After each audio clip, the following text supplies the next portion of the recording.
किस्सा कुछ इस तरह से है कि अकबर के दरबार में नवरत्न रहते थे। उन नवरत्नों में से एक है आपका तानसेन। आप सब लोग जानते होंगे तानसेन यानी कि रामतनु पांडे। तो तानसेन ने इतना बेहतरीन राग अकबर अकबर के दरबार में बजाया है कि अकबर दंग रह जाता उसके साज को सुन के। क्योंकि मियाँ का राग बोलते हैं, जो राग था तानसेन का, कहते हैं कि वो मंत्र मुग्ध कर देता था। वो ऐसा ऐसा राग होता, ऐसा संगीत तानसेन बजाते थे। तो अकबर ने एक दिन उनकी तारीफ में कहा कि तानसेन, तुम्हारे जैसा संगीतज्ञ इस पूरी दुनिया में नहीं होगा। तो तानसेन ने कहा कि नहीं जापनाह, आप गलत कहते हैं। अभी मेरे गुरु जिंदा हैं, अभी मेरे गुरु जीवित हैं, और उनसे बेहतरीन साज इस दुनिया में कोई नहीं छेड़ सकता। तो उन्होंने कहा कि फिर तो उनको बुलवाया जाए और उनको बोला जाए कि महाराज की ऐसी तमन्ना है कि वो हरिदास, जो कि तानसेन के गुरु थे, उनका साज सुनना चाहते हैं। उन्होंने कहा जी वो दरबार में नहीं आते साज सुनाने, जाना पड़ेगा।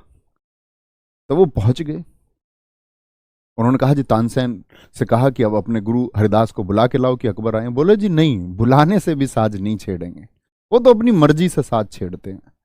छुप के बैठना पड़ेगा, साज सुनना है, कहने से साज सुनाएंगे भी नहीं। वो छुप के बैठ गए। रात 12 बजे स्वामी हरिदास ने राग छेड़ा तो अकबर सच में दंग रह गया। तो अकबर ने कहा यार तानसेन, तुम सही कहते थे, तुम्हारा साज तो बड़ा खराब है, और अपने गुरु की तुलना में स्वामी हरिदास का जो ये साज है ये सच में बहुत बेहतरीन है और मैं दीवाना हो गया इसका।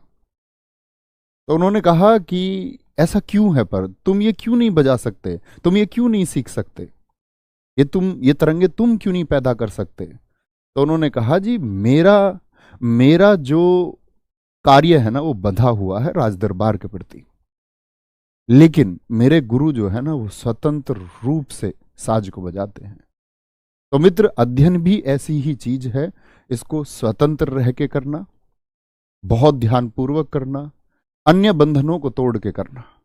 कहते हैं कि पढ़ाई अन्य बंधनों को और अध्ययन अन्य बंधनों को तोड़ के किया जाता है, और अगर आप इसमें डूब गए तो उतना ही बेहतरीन साज, उतना ही बेहतरीन रैंकिंग, उतने ही बेहतर टॉपर लिस्ट में, उतना ही मेरिट में ऊपर आपका स्थान आना तय है। इतनी सी कहानी थी।